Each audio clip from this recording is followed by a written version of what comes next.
All right, Alex Laughlin, week of the U.S. Nationals. Bit of a welcome surprise. Not only are you going to be wearing Pro Mod, but you're also making your return to Funny Car after taking last season off. Tell us about this whole deal and getting the call to come back out here and run the Jim Dunn car once again.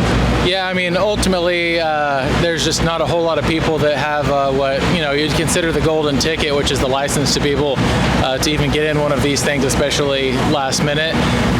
Yes, it's absolutely awesome. I'm absolutely thrilled and honored to be able to get the call to be able to fill in and be that versatile kind of driver. Yes, doubling up in both classes this weekend. More than anything, this deal is not really about me as much as it is just totally filling in. This is the Jim Dunn car in Buddy's seat, and my job here is just to get it from A to B and getting to relive some good memories right through the middle of it. Can you talk about running the double classes with Pro Mod and Funny Car, two classes that usually are scheduled pretty close together? How much of a challenge is it, time constraint wise, is it to be able to get from this car, run back to the trailer, go run that car, and then by the time you're done, have to be back in this car? Yeah, I mean, there's a lot both ways, right? Luckily, I've done this for a lot of years, whether it be Pro Stock and Pro Mod or Pro Stock and Alcohol Dragster. I've ran multiple categories, probably as much as I have single categories at each event. I'm lucky this weekend that the pits are relatively close together, so quick fire suit change and swap teams and helmets and hit the gas again.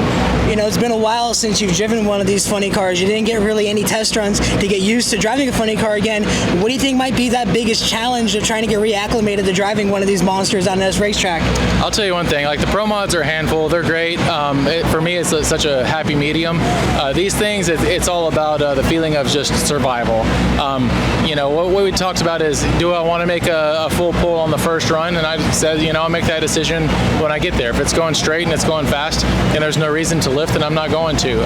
But I drive within my comfort zone and whatever it is that I'm in. Most of the time it's other people's vehicles. So just respectively, make that decision when the time comes.